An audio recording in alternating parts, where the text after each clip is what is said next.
Something wild is closer than you think. A campfire, a hunt, a patrol meal, a backyard party, a quiet lake, even a village pen. Each feels safe until a bear steps from the dark. In a breath, food smells turn into a charge, wood and bone snap, and plans vanish under teeth and claws. These are raw fights for life, where fear, grit, and luck decide who walks away.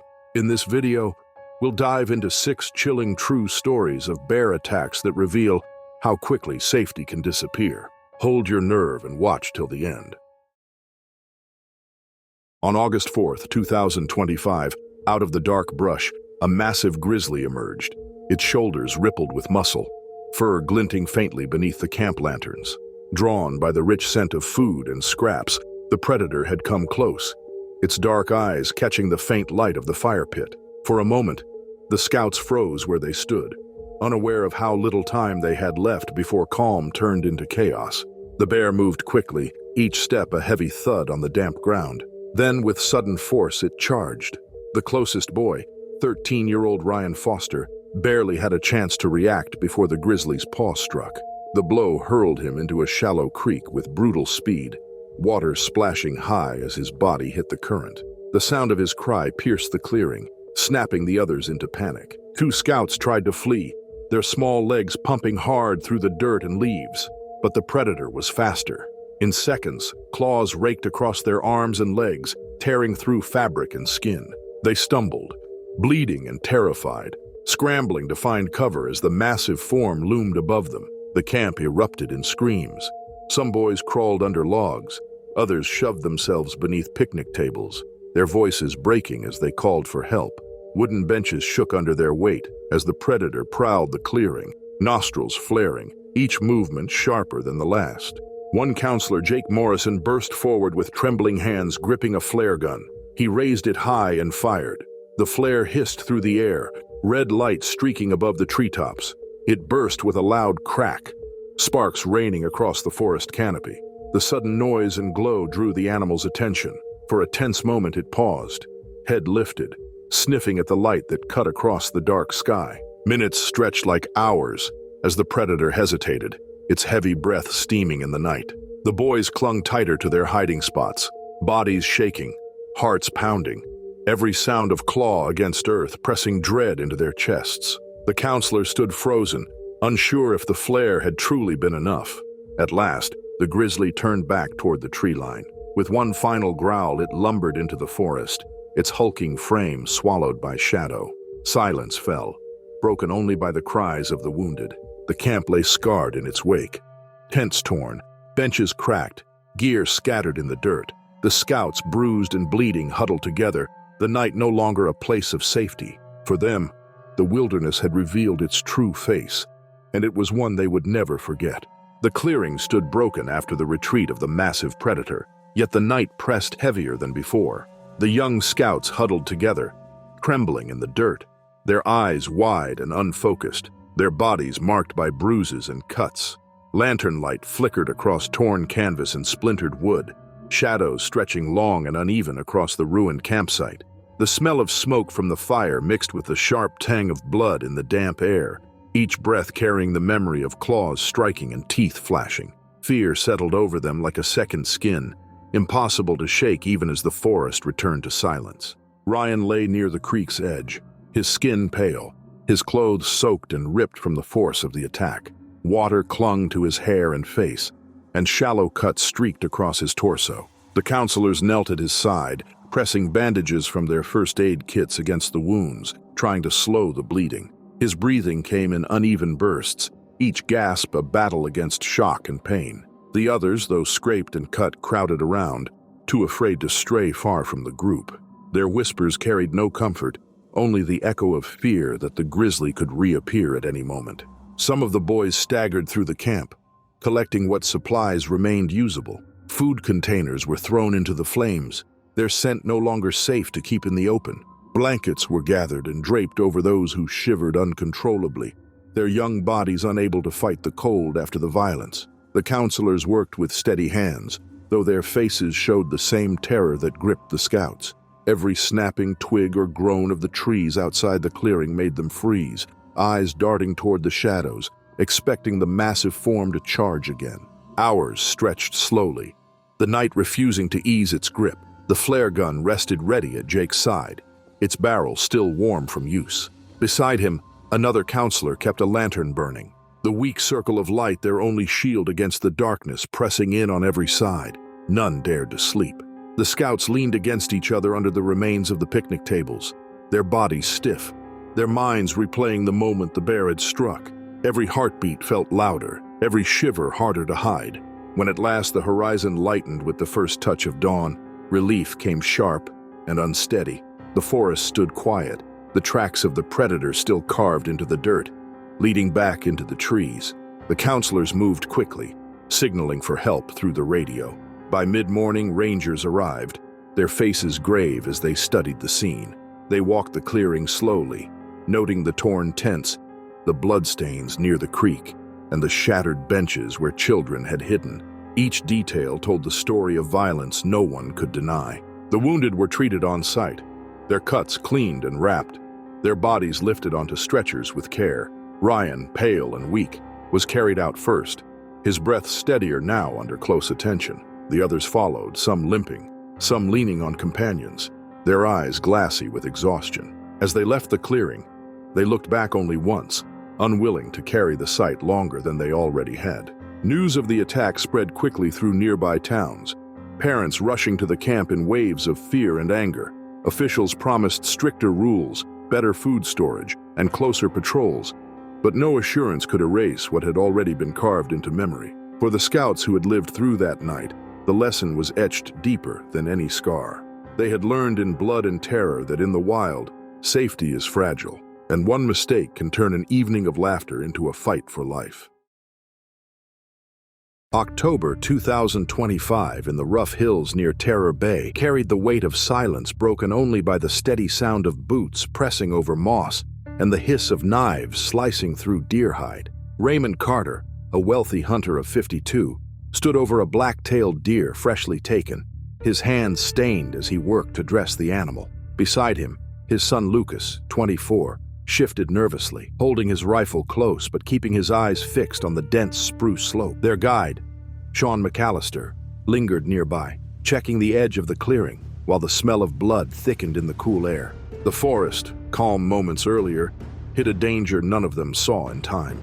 From the ridge above, a hulking Kodiak bear, gaunt from hard summer fights and scarred across its muzzle, caught the scent of exposed flesh. Driven by hunger and fury, it burst from the thicket with terrifying speed, crashing down the slope like an avalanche of muscle and bone. Branches snapped beneath its weight, stones scattered, and before the men could raise their rifles, the beast was upon them. Raymond looked up just as the predator struck. Its massive body slammed into him with bone-shattering force, snapping his leg and throwing him to the ground. Claws ripped across his torso, tearing through fabric and skin as though nothing stood in their way. His cry of pain echoed through the trees, drowning beneath the roar of the animal. The ground turned slick with blood. The once green moss darkened beneath the weight of man and beast. Lucas, frozen in shock, tried to raise his rifle, but his hands shook violently. The bolt jammed with mud, and in his panic, the weapon slipped from his grasp, clattering onto the blood-soaked earth. He stumbled backward, sliding in the mess left by the deer, his breath tearing in his throat as the predator towered over his father. His own scream was lost in the chaos as he scrambled to find footing, the weapon already out of reach. Sean moved fast, shouldering his rifle and firing into the blur of fur and rage. The first round grazed the animal's flank, the second clipped its thick hide, spraying tufts of fur but doing little to slow its momentum. The predator swung violently, claws slashing across Sean's back, tearing cloth and skin in one strike. He staggered forward, pain flaring through his ribs as blood spread across his shirt, but he stayed upright, trying to reload. The scene spiraled into terror. Raymond writhed beneath the crushing weight, his chest carved open, his strength slipping with every passing second. Lucas scrambled again, slipping on wet stone, his face streaked with fear as he clawed at the ground for something, anything, that could save them. His hand found a signal flare in the scattered gear. With trembling fingers, he struck it, the red blaze bursting to life, sparks hissing as they sprayed across moss and stone. The sudden light seared through the night. The animal, caught off guard, hesitated. Its eyes burned in the glow, its growl rising low as it stepped back, its body twitching with anger and confusion. With a final snarl, it spun into the underbrush, vanishing as quickly as it had come, leaving ruin behind. The clearing stood still, but the silence carried no peace. Raymond lay broken, blood flowing freely, his chest rising in shallow, desperate gasps. Sean clutched his torn side, his body bent with pain, his rifle hanging useless. Lucas held the flare high, its burning light the only force keeping the shadows at bay. The flare burned down slowly, casting a red glow across the clearing, while its smoke curled into the night sky. Lucas kept it tight in his grip, his hand trembling, the hiss of sparks the only sound competing with the harsh breaths of the men. The grizzly was gone, but the silence it left behind was filled with dread. Raymond lay motionless, his chest rising in faint bursts, the ground beneath him soaked in dark pools that spread wider with each second. His leg was twisted unnaturally, torn muscle exposed, the wounds across his torso so deep the earth beneath seemed to drink his life away. Sean slumped against a tree, his back screaming with pain from the rake of claws. His ribs throbbed with each breath, his shirt clinging to him where blood had seeped through. Still, he tried to keep his eyes on the forest, knowing the predator could return at any moment. His rifle lay discarded at his side, useless now, its magazine empty and its power spent. Lucas dropped to his knees beside his father, pressing cloth torn from his sleeve against the wounds, but the bleeding refused to slow. Panic consumed him, his body shaking with the futility of his efforts. Each gasp from Raymond grew weaker, his eyes dimming as he stared upward into the night sky, the strength leaving him like air escaping a punctured lung. Within minutes, his body stilled completely, the weight of finality pressing heavier than the silence. The guide forced himself upright despite his injuries, dragging himself closer. He placed a hand on Lucas's shoulder, his face pale and strained. Together, they sat in the glow of the dying flare, two survivors bound by grief. The clearing around them bore the marks of chaos. Moss torn up by the charge, rocks stained dark, the deer carcass ripped apart and left unfinished. It was no longer a hunting ground, but a scar carved deep into the wilderness. Hours dragged on in endless waves of fear. They dared not move through the forest in the dark, every sound a reminder the animal could strike again.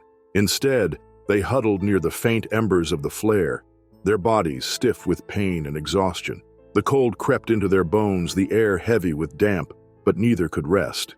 Their eyes remained fixed on the shadows, waiting for shapes to stir. When dawn broke, light revealed the ruin more clearly. Raymond's body lay still, pale against the moss, his clothes torn to rags. Sean's back was raw and swollen, each step marked by a grimace. Lucas's face carried hollow eyes, his hands stained from trying to stop the unstoppable. Together they gathered what little gear remained and began the long, broken walk toward the coast.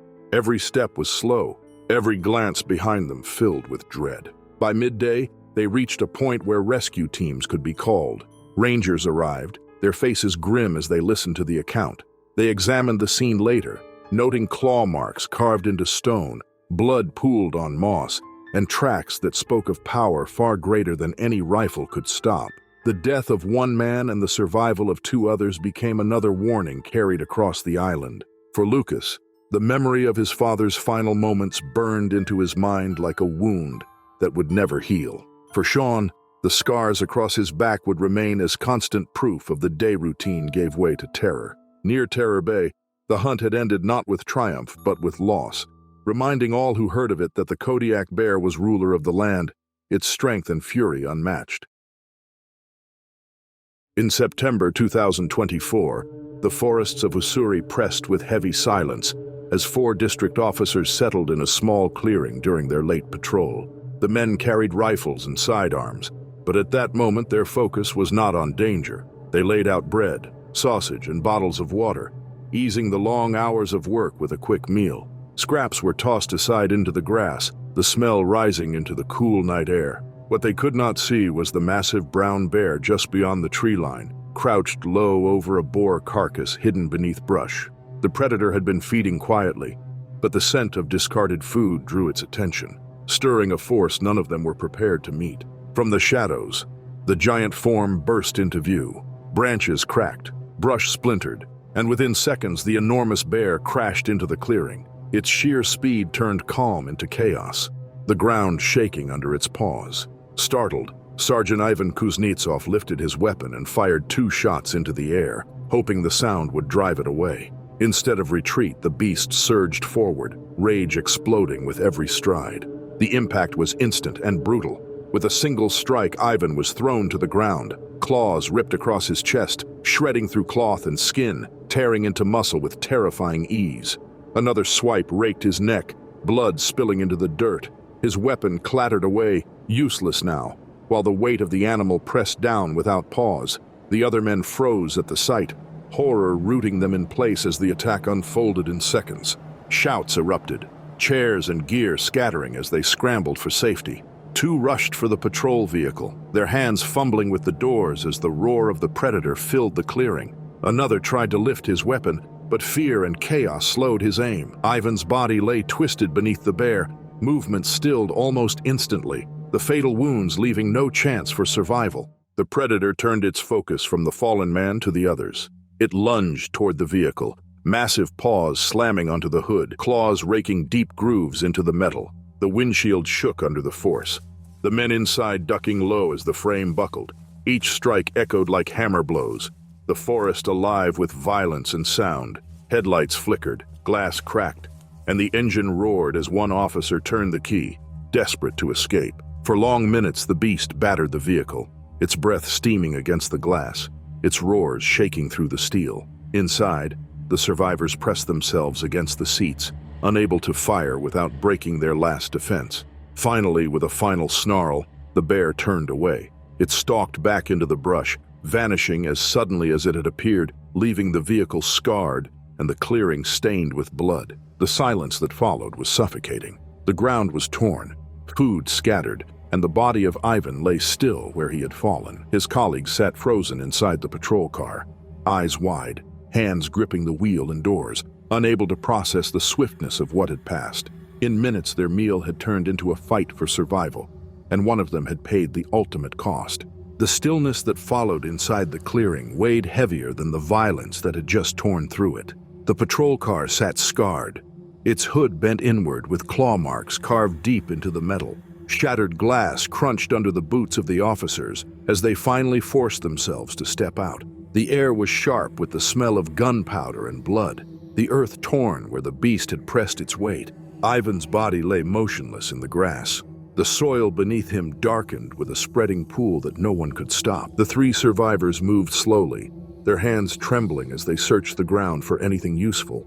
Their weapons lay scattered, but none of them dared to fire again into the silent trees. Every shifting leaf or distant snap of wood made them flinch, their eyes locked on the dark line of brush where the predator had vanished. The wilderness felt alive with threat, as though the massive creature lingered just beyond sight, waiting for another chance to strike. They gathered what scraps of strength they had and lifted their fallen comrade onto a tarp. The weight dragged heavily across the clearing, every step leaving deep tracks in the soft earth. The path to the vehicle was slow, each pause filled with the sound of shallow breaths and boots sinking into damp ground.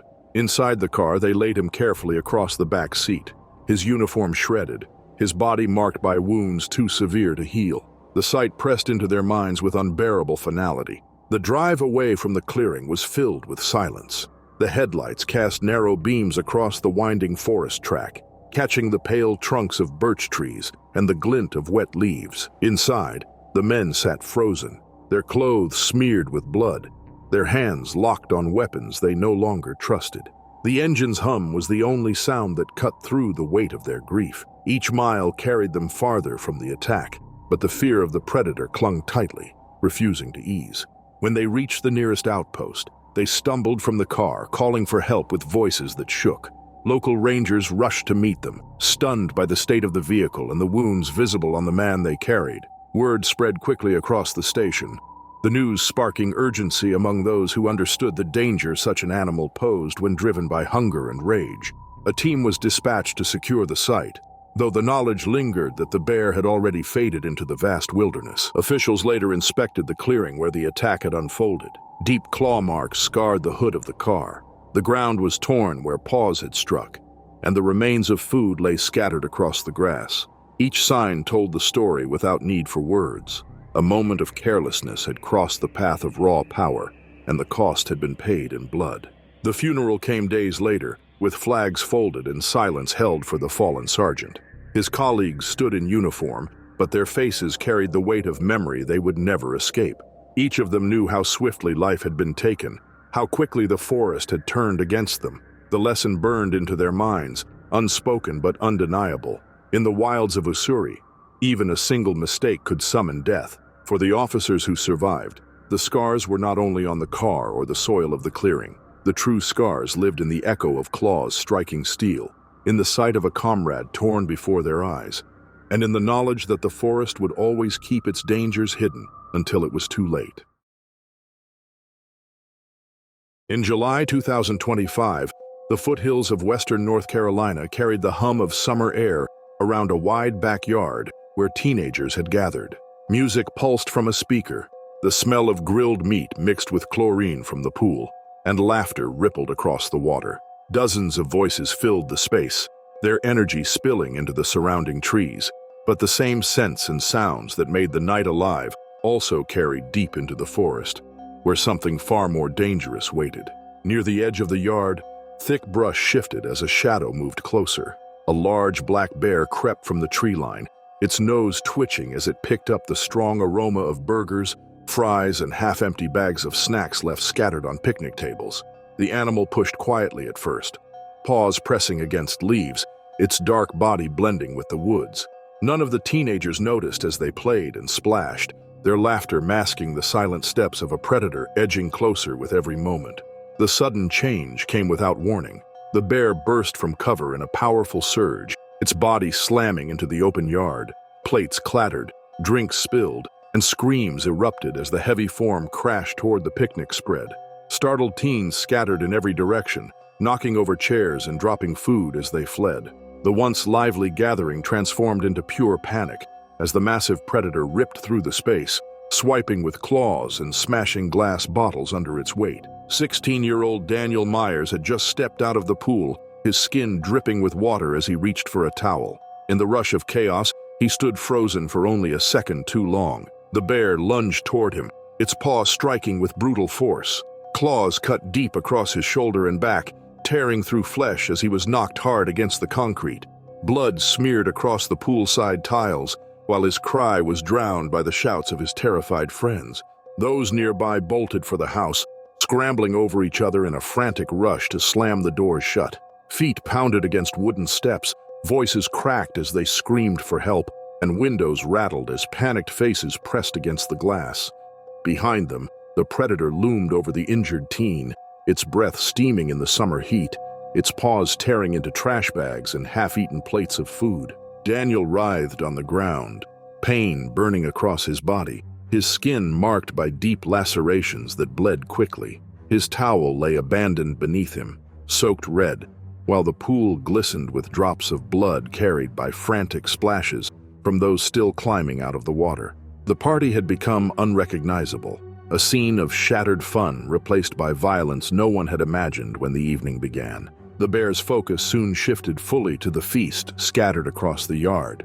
Burgers, buns, and plastic containers were ripped apart as the predator shoved its muzzle into piles of food. Bottles rolled, plates cracked under its weight, and wrappers tore with sharp snaps that echoed in the night. All around, the music still played faintly from the forgotten speaker, clashing horribly with the chaos. Inside the house, pale faces watched in shock as claws scraped against plastic chairs, and the dark figure dug through every scrap. The sound of its growls filled the yard, carrying through the walls as if warning anyone who dared step outside again. The teens held their breath, too scared to move, while one of their own lay bleeding just beyond the safety of the doors. The yard grew quiet after the dark shape slipped back into the trees. Trash lay scattered, wrappers torn, and the picnic table sagged where claws had struck. The glow of lantern light flickered against overturned chairs, but no one stepped outside. From behind glass, The group watched the shadows, their hearts pounding until the silence pressed heavier than the noise had. On the ground by the pool, Daniel was pulled inside, his shoulder and back covered in torn flesh. The towel that had once dried him was soaked red, its fabric heavy against the carpet. His breathing came shallow, eyes closing and opening as friends knelt around him. Some pressed fabric against the gashes, others fumbled with phones, desperate to reach help. Each minute dragged long, fear growing with the thought that the predator might return. Inside the house, the air felt trapped, the smell of grilled food mixed with iron from the wounds, filling every corner with a reminder of what had just happened. Music still hummed faintly outside until someone switched it off, leaving a silence that deepened the weight of fear. Every thud of the wind against the siding made them start. Every creak of the wood carried the threat of claws again. At last, faint sirens broke the stillness. Flashing lights swept across the trees as emergency teams arrived, rushing through the doorway with stretchers and supplies. Bright bandages wrapped quickly around his shoulder and back, hands moving fast to stem the blood. Oxygen was placed against his mouth, and IV lines ran as his friends stood pressed together, pale and shaken, unable to process the night. By morning, the poolside showed the full mark of chaos. Plates lay shattered across the patio, the table broken, and bloodstains streaked the stone. The grill was still warm, its smoke curling above a scene that looked nothing like celebration. For those who had been there, every mark told the story of a night when laughter had been replaced by panic. Daniel's survival was due to speed of care, but the scarred backyard carried the memory more sharply than words. What began as a summer gathering ended as a warning that the wild, when ignored, can step into the heart of safety in a single moment. In August 2005, at a quiet Montana lake, the Williams family settled along the shore for a weekend retreat. They set up their tents under tall pines, placed coolers near the picnic area, and laid out fishing rods still wet from their earlier catch. Laughter carried through the warm air as Sarah Williams, 22, stepped into the water, her hands reaching for a drifting kayak that had slipped away from the bank. Her younger siblings watched with amusement, splashing close to the shallows as she waded farther out, unaware that danger moved silently behind the tree line. The thick brush at the forest edge shifted, branches cracking under immense weight. A massive grizzly, its frame towering and its fur streaked with mud, emerged from the shadows. The smell of food and fish guided its steps, its eyes fixed on the open clearing. The peaceful sounds of the lake vanished under the sudden roar as the animal charged. In seconds, Sarah was struck. The force sent her tumbling beneath the surface, the kayak flipping aside with a splash. The predator's jaws clamped onto her torso, lifting her from the shallows in a single brutal motion. Cries erupted from the shore as the family rushed forward in terror, their hands gripping sticks, their voices raw with panic. Her father, 48, slammed at the ground to draw attention, while her brother, 19, swung branches with desperate force. The grizzly paid no heed. Its grip tore through fabric and flesh, each movement leaving trails of red across the water. The kayak spun in the waves, abandoned, while gear along the bank toppled under frantic feet. Sarah's body was dragged across mud and reeds, the weight of the beast pulling her toward the dark timber. Her father's shouts grew louder, joined by his son striking at branches, but the sheer size of the predator made their efforts meaningless. It tore through the campsite edge, claws leaving deep ruts in the soil, as the young woman was pulled beyond reach. The clearing filled with screams, the smell of food and blood mixing in the air, while the forest swallowed the brutal struggle in seconds. By the time silence returned, the lakeshore lay in ruin. Fishing lines trailed loose into the water, camping gear lay overturned, and the kayak drifted gently against the bank. What began as laughter ended in horror. The family left paralyzed, staring into the shadows where their daughter had vanished. The lakeshore remained silent long after the dark figure disappeared into the trees. The family stood frozen, their bodies shaking, unable to process the violence they had just seen. The water rippled gently, carrying the kayak back toward the bank, while broken branches marked the path where the predator had dragged its victim. The smell of blood lingered in the air, sharp and heavy, mixing with the faint scent of fish left from earlier in the day. The father collapsed to his knees, hands pressed into the soil where the ground was torn apart.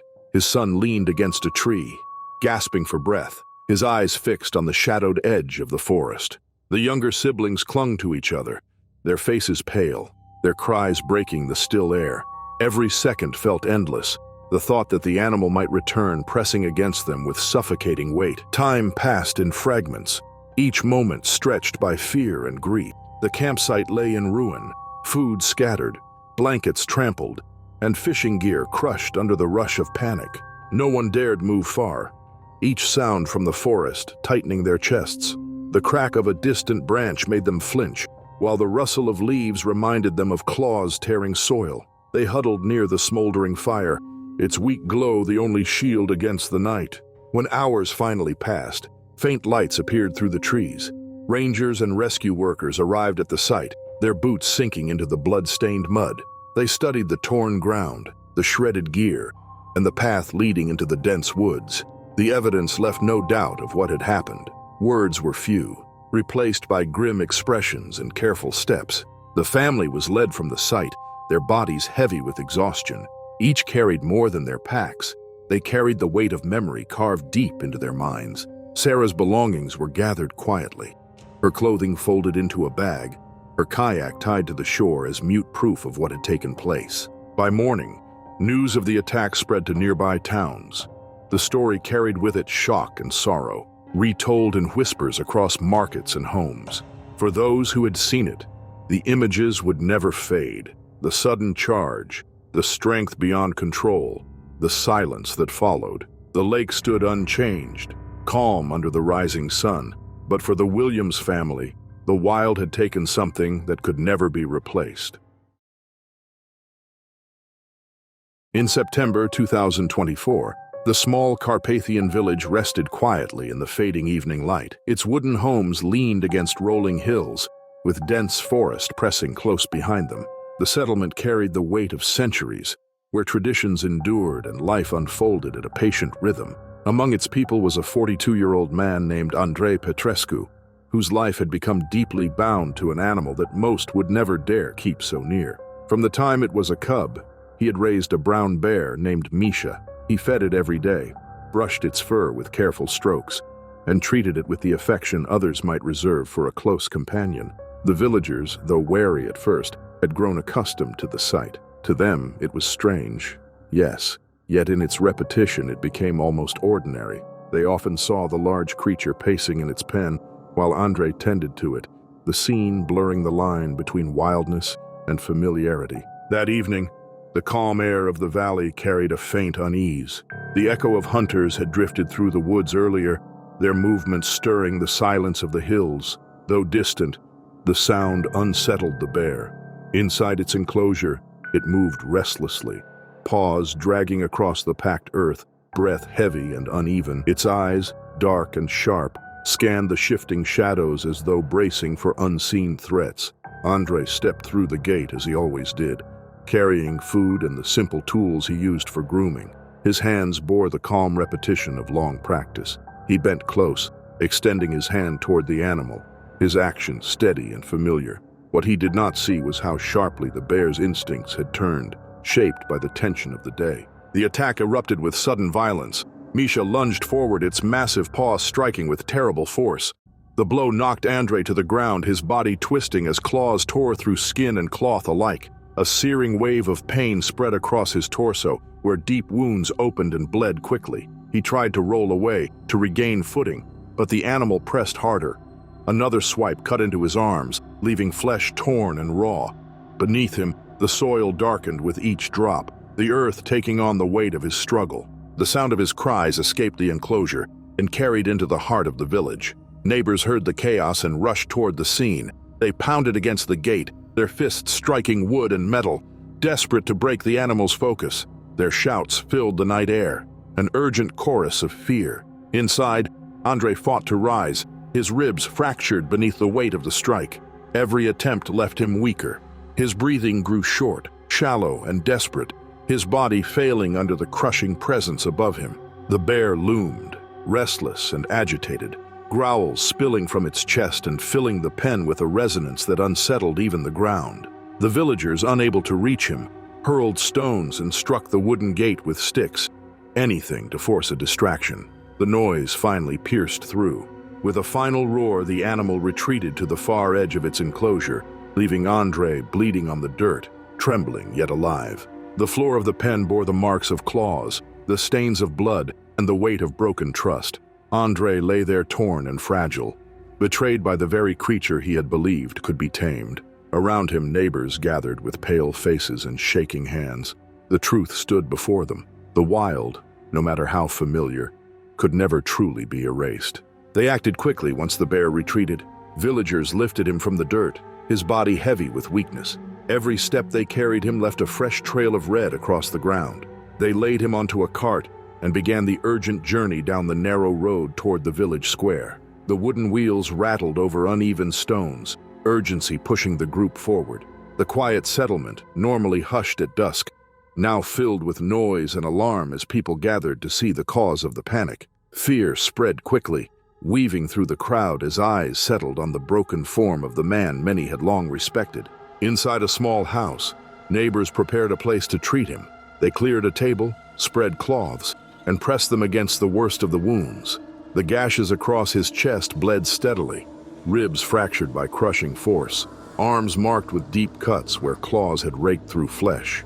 His breaths came ragged and shallow, his face pale beneath the flickering glow of lantern light. He drifted in and out of awareness, sometimes conscious, sometimes lost to pain.